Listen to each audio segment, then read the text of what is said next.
Salut à tous, donc aujourd'hui je voulais faire une petite vidéo pour parler d'un sujet qui m'a beaucoup touchée ces derniers jours. C'est le lancement de l'application américaine Kurbo par la compagnie Weight Watchers. Donc ça a été lancé aux États-Unis il y a à peu près une semaine environ. Donc pour ceux qui ne savent pas ce que c'est cette application, en fait c'est une application destinée aux enfants et adolescents entre 8 et 17 ans. Et c'est une application selon la compagnie pour avoir un mode de vie, un meilleur mode de vie, qui soit bon pour la santé.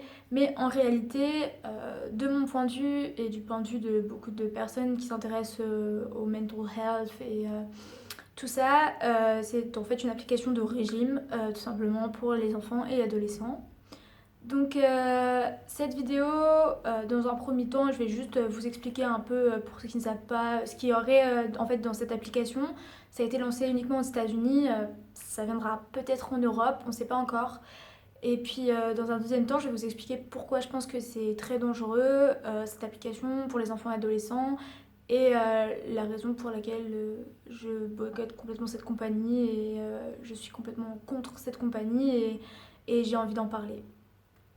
Donc Kurbo, dans cette application, il y a plusieurs fonctionnalités qu'on a pu voir un petit peu sur Twitter parce qu'ils ont fait des pubs, tout ça, pour accompagner le lancement de l'application.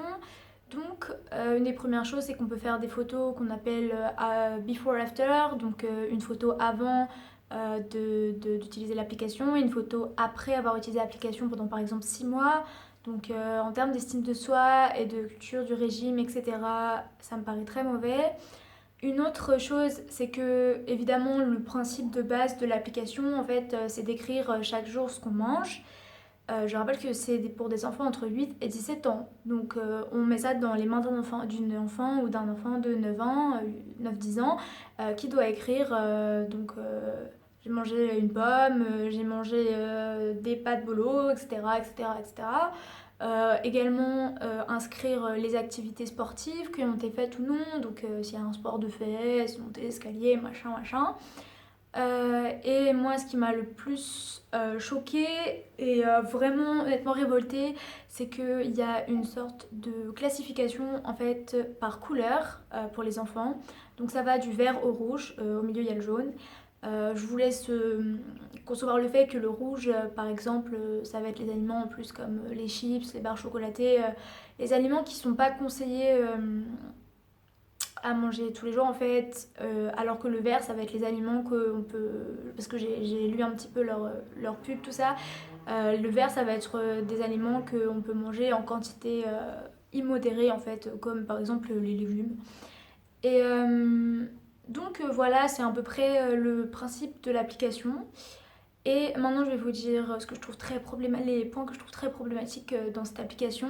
La première chose, c'est que tous les enfants américains peuvent avoir accès à cette application de 8 à 17 ans. C'est-à-dire qu'un enfant ayant déjà un problème de trouble alimentaire peut avoir accès à cette application. Vous vous doutez quand même des conséquences sur un enfant qui a déjà un début ou carrément un trouble alimentaire, puisqu'il risque de compter encore plus les calories, etc. De culpabiliser encore plus s'il mange des aliments qui sont considérés comme red, enfin rouges. Euh, Pareil, tous les enfants avec des gros problèmes de santé, je l'imagine par exemple le diabète ou d'autres problèmes au niveau des hormones, etc., peuvent avoir accès à cette application. Également des enfants dont le statut économique, socio-économique ne permet pas aux parents d'acheter forcément des aliments qui sont considérés dans notre société comme les aliments les plus sains, etc. Parce que effectivement dans notre société, me concernant, je considère que les aliments les plus forts en graisse, etc., sont souvent les moins chers, par exemple les chips, etc. Donc déjà c'est la première raison pour laquelle j'aime pas cette application. La deuxième raison c'est que ça va provoquer des troubles alimentaires. Bien sûr les enfants et les adolescents malheureusement souffrent déjà de troubles alimentaires pour certains. Il y a des troubles alimentaires qui sont très très variés. Sauf que est-ce qu'on veut vraiment une nouvelle génération d'enfants qui vont souffrir d'encore plus de troubles alimentaires avec ce genre d'application? Non, moi j'en veux pas pour ma petite sœur, j'en veux pas pour mes petits cousins, mes petites cousines, j'en veux pas pour peut-être mes futurs enfants ou peut-être vos futurs enfants. Pourquoi ça risque de développer des troubles alimentaires? Parce que ça pousse l'enfant tous les jours déjà à penser et penser et penser à ce qu'il mange ou à penser et penser à ce elle, fait comme sport, comme activité sportive. Donc ça façonne le cerveau en fait comme une personne qui a un trouble alimentaire.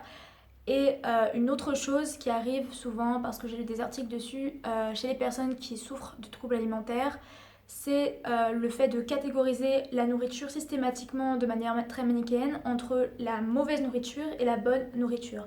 Donc suivant le stade du trouble alimentaire, la mauvaise nourriture, ça peut être juste ça, des chips, ou ça peut être presque tout et on va presque plus rien manger. Ça dépend, donc voilà.